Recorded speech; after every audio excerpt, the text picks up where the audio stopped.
Aykut burada mı?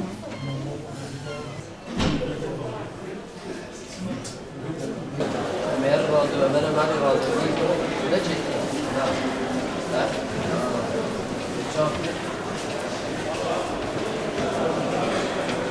Günümüzde stres, sosyal yaşamın artık vazgeçilmez bir parçası haline gelmiştir.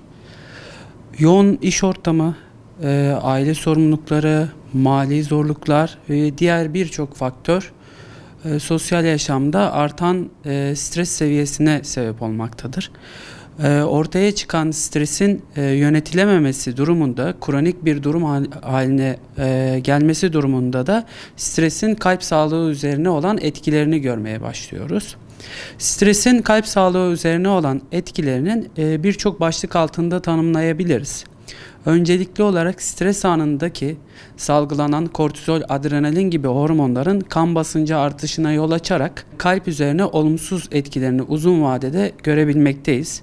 Yine stresle birlikte kişilerin kötü alışkanlıklara, işte fazla sigara içme, uykusuzluk, kötü beslenme, alkol kullanımı gibi alışkanlıklara yönelmesi de stresin kalp sağlığına olumsuz etkilerini ortaya çıkarabilmektedir.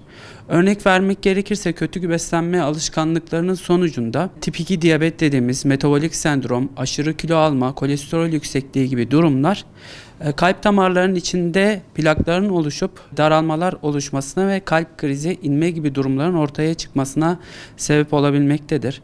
Aynı zamanda akut stres anında kalp damarlarındaki kan akımının yavaşlamasına bağlı olarak, damarların kasılmasına bağlı olarak kanda pıhtılaşmaya meyilli bir durum ortaya çıkmaktadır. Bu durumda da altta yatan koroner kalp damar hastalığı olan hastalar için de ekstra bir yük getirmektedir. Yine uzun vadede kalp damarlarının içinde olan endotel dediğimiz tabakanın iltihaplanmasına bağlı olarak da koroner kalp damar hastalıklarının oluşum zemini stres yönetimi olmadığı durumlarda ortaya çıkabilmektedir. Aynı zamanda stresin yönetiminde zorluk yaşayan hastalarımızda da kalp ritim problemlerine yatkınlık ve ritim bozuklukları, ritim düzensizlikleri görebilmekteyiz. Peki biz stresin azaltılmasında, kalp sağlığı üzerine olan etkilerinin azaltılmasında nasıl hareket etmemiz lazım? Burada en önemli vurgulamak istediğim husus, düzenli olarak hastalarımızın fiziksel egzersiz yapmaları gerektiğidir. Çünkü fiziksel egzersizle beraber salgılanan endorfin düzeyleri hastalardaki stres kaygı düzeylerini azaltmaktadır. Bu anlamda hastalara faydalı olmaktadır. İkinci husus, psikososyal destek, danışmanlık almalarını önerebiliriz. Yine aile içinde bireylerin kendi sorunlarını paylaşmaları, dostlarıyla sorunlarını paylaşmaları stres düzeylerini azalttığı gösterilmiştir. Yine zaman yönetiminin yapılması, yani işlerini planlarken belirli bir zamana uymak bu anlamda stres düzeylerini azalttığı gösterilmiştir.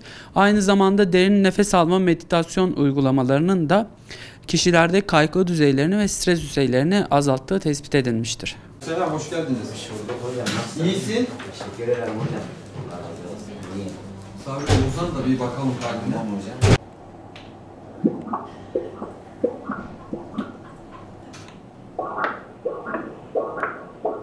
Stres, sigara, risk faktörü, kalp için, kalp damarları için risk faktörüdür.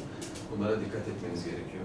Yani sigarayı bırakmamız gerekiyor. Stres Sadece damar tıkanıklığı değil, kalbin... Stres de vardı, sigara da vardı. İlaçlarımızı düzenli kullanacağız, yazdığım ilaçları. İnşallah yarın değerlerimiz de iyi olsa tabii ki planlayacağız.